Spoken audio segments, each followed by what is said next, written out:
श्री सीताराम चंद्राभ्याम नमः। अयोध्या कांड 111वां सर्ग। वशिष्ठ जी के समझाने पर भी श्री राम को पिता की आज्ञा के पालन से विरत होते न देख भरत का धरना देने को तैयार होना तथा श्री राम का उन्हें समझाकर अयोध्या लौटने की आज्ञा देना। उस समय राजपुरोहित वशिष्ठ ने पूर्वोक्त बातें कहकर पुनः श्री राम से दूसरी धर्मयुक्त बातें कहीं। रघुनंदन, ककुत्स्थ कुलभूषण, इस संसार में उत्पन्न हुए पुरुष के सदा 3 गुरु होते हैं, आचार्य, पिता और माता। पुरुष प्रवर, पिता पुरुष के शरीर को उत्पन्न करता है, इसलिए गुरु है, और आचार्य उसे ज्ञान देता है, इसलिए गुरु कहलाता है। शत्रुओं को संताप देने वाले रघुवीर, मैं तुम्हारे पिता का और तुम्हारा भी आचार्य हूँ, अतः मेरी आज्ञा का पालन करने से तुम सत्पुरुषों के पथ का त्याग करने वाले नहीं समझे जाओगे। तात, ये तुम्हारे सभासद, बंधु बांधव तथा सामंत राजा पधारे हुए हैं। इनके प्रति धर्मानुकूल बर्ताव करने से भी तुम्हारे द्वारा सन्मार्ग का उल्लंघन नहीं होगा। अपनी धर्मपरायणा बूढ़ी माता की बात तो तुम्हें कभी टालनी ही नहीं चाहिए। इनकी आज्ञा का पालन करके तुम श्रेष्ठ पुरुषों के आश्रयभूत धर्म का उल्लंघन करने वाले नहीं माने जाओगे। सत्य, धर्म और पराक्रम से संपन्न रघुनंदन, भरत अपने आत्मस्वरूप तुमसे राज्य ग्रहण करने और अयोध्या लौटने की प्रार्थना कर रहे हैं। उनकी बात मान लेने से भी तुम धर्म का उल्लंघन करने वाले नहीं कहलाओगे। गुरु वशिष्ठ ने सुमधुर वचनों में जब इस प्रकार कहा, तब साक्षात पुरुषोत्तम श्री राघवेंद्र ने वहां बैठे हुए वशिष्ठ जी को यों उत्तर दिया। माता और पिता पुत्र के प्रति जो सर्वदा स्नेहपूर्ण बर्ताव करते हैं, अपनी शक्ति के अनुसार उत्तम खाद्य पदार्थ देने, अच्छे बिछौने पर सुलाने, उबटन आदि लगाने, सदा मीठी बातें बोलने तथा पालन पोषण करने आदि के द्वारा माता और पिता ने जो उपकार किया है, उसका बदला सहज ही नहीं चुकाया जा सकता। अतः मेरे जन्मदाता पिता महाराज दशरथ ने मुझे जो आज्ञा दी है वह मिथ्या नहीं होगी। श्री रामचंद्र जी के ऐसा कहने पर चौड़ी छाती वाले भरत जी का मन बहुत उदास हो गया।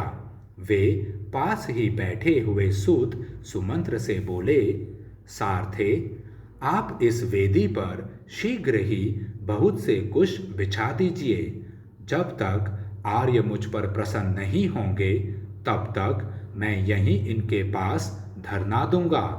जैसे साहूकार या महाजन के द्वारा निर्धन किया हुआ ब्राह्मण उसके घर के दरवाजे पर मुंह ढककर बिना खाए पिए पड़ा रहता है, उसी प्रकार मैं भी उपवास पूर्वक मुख पर आवरण डालकर इस कुटिया के सामने लेट जाऊंगा।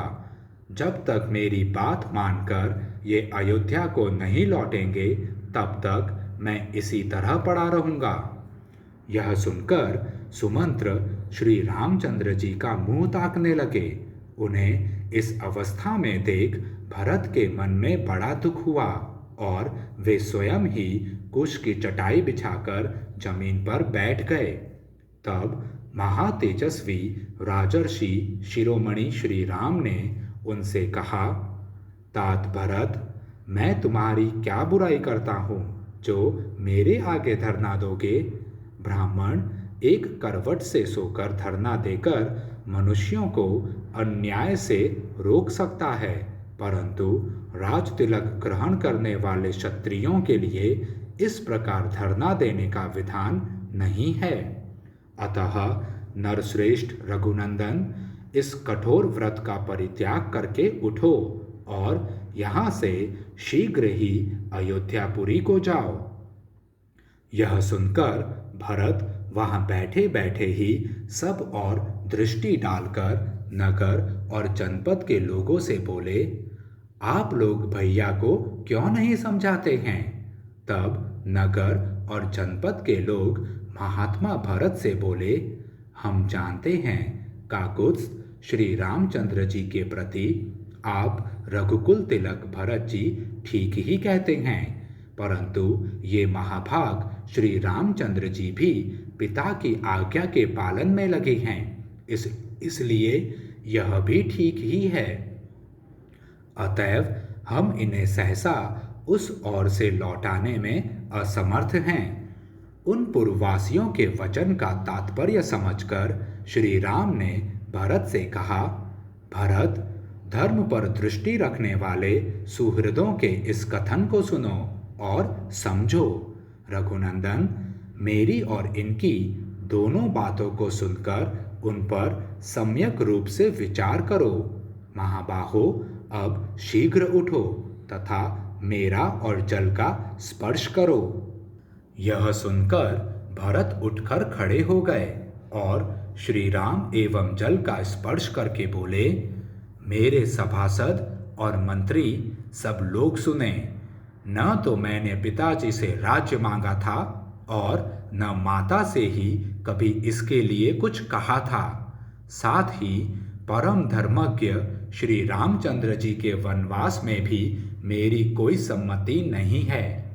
फिर भी यदि इनके लिए पिताजी की आज्ञा का पालन करना और वन में रहना अनिवार्य है, तो इनके बदले में मैं ही 14 वर्षों तक वन में निवास करूंगा। भाई भरत की इस सत्य बात से धर्मात्मा श्री राम को बड़ा विस्मय हुआ और उन्होंने पूर्ववासी तथा राज्य निवासी लोगों की ओर देखकर कहा, पिताजी ने अपने जीवन काल में जो वस्तु बेच दी है या धरोहर रख दी है अथवा खरीदी है, उसे मैं अथवा भरत कोई भी पलट नहीं सकता।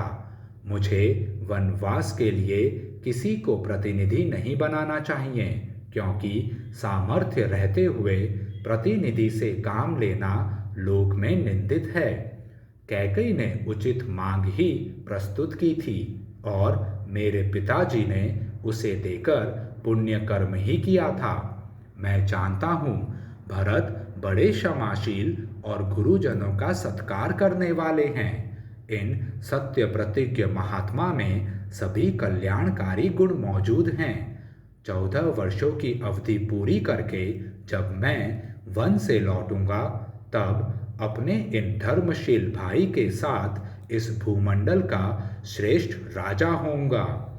कैकेयी ने राजा से वर मांगा और मैंने उसका पालन स्वीकार कर लिया। अतः भरत, अब तुम मेरा कहना मानकर उस वर के पालन द्वारा अपने पिता महाराज दशरथ को असत्य के बंधन से मुक्त करो। इस प्रकार श्री वाल्मीकि निर्मित आर्ष रामायण आदि काव्य के अयोध्या कांड में 111वां सर्ग पूरा हुआ। जय श्री राम।